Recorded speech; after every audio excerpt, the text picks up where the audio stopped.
Hi, my name's Tim. I'm the Clinical Director at Surrey Physio, based in London and the South East of England. I'm an osteopath and a physiotherapist, amongst other stuff.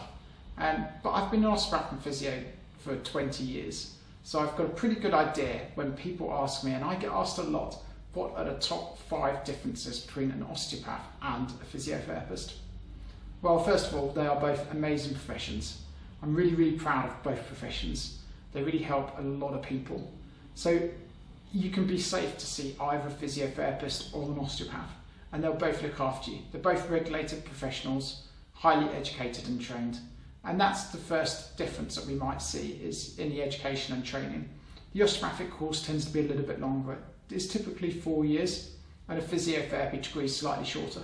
So a physiotherapy bachelor's degree is 3 years, but some students can do a fast track master's, which is a 2-year course. There are also apprenticeships now, although they're not very common, but you can do an apprenticeship in physiotherapy. Although we've not seen any physios really come through that process, or there's not many. So osteopaths tend to do a master's, and that tends to be a 4-year course or 5 years part-time. So it's a little bit longer. And osteopaths tend to do slightly more hours in clinical placements and clinical work. Physiotherapists tend to do clinical placements across multiple different areas, whereas osteopaths tend to do theirs in musculoskeletal, which is joints and muscles. But of course there's always a bit of an overlap and a variation. The second difference is treatment approach.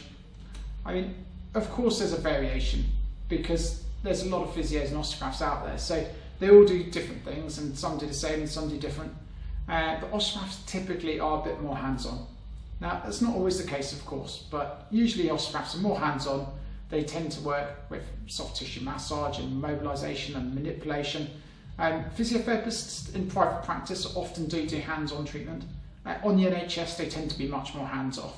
And that's usually due to a supply and demand issue, because there's so many patients that need physiotherapy on the NHS. The quickest way to treat so many people is through the use of exercise prescription, and self-management is trying to encourage patients to manage their own problems.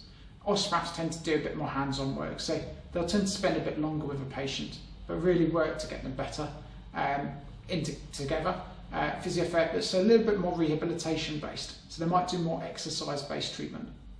The third difference is the techniques that we might use. So physios do much more rehabilitative type treatments. So you're more likely to have a physio look after someone post a hip replacement, for example. Osteopaths, I mean, they use a lot more heavier treatments, and my team not so much, but osteopaths typically use manipulation, which is rare to see physiotherapists use it. I mean, of course there's always an overlap, because these techniques can be taught to many professions, but we'll typically see osteopaths using manipulations and articulations, which are very similar to what physios use, which is mobilisations. So there is a crossover, of course, but physios tend to be more rehab-based and osteopaths tend to be more treatment-based. In addition, physios, especially in private practice, tend to use more electrotherapy. So they might use ultrasound, laser, shockwave. And you tend to see that a bit more commonly in physiotherapy, whereas osteopaths do tend to use their hands more. The fourth difference is patient education. Of course, both osteopaths and physios do patient education. It's so important. But physios really do spend a lot of time with it, especially in the NHS, where education can go a long way. You know, we want to change behaviours. We want to help you to improve yourself. Osteopaths typically, especially in private practice, might do a little bit less at patient education, but they'll still do some, and they'll do some of the treatment themselves. So there's a subtle difference between them. And the last difference is research. You know, physiotherapy is a very well established profession. 70,000 physios in the UK, 5,000 osteopaths in the UK. So you can see that the profession is much bigger in physio. So there's a lot more research around physiotherapy. There's less research that backs up osteopathy, and often that is just because it's a smaller profession. It doesn't mean that osteopathy doesn't work.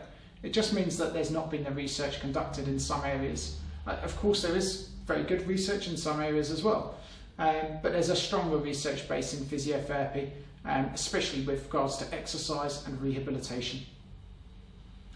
Thank you for coming to Surrey Physio to see our team, amazing team of physios and osteopaths.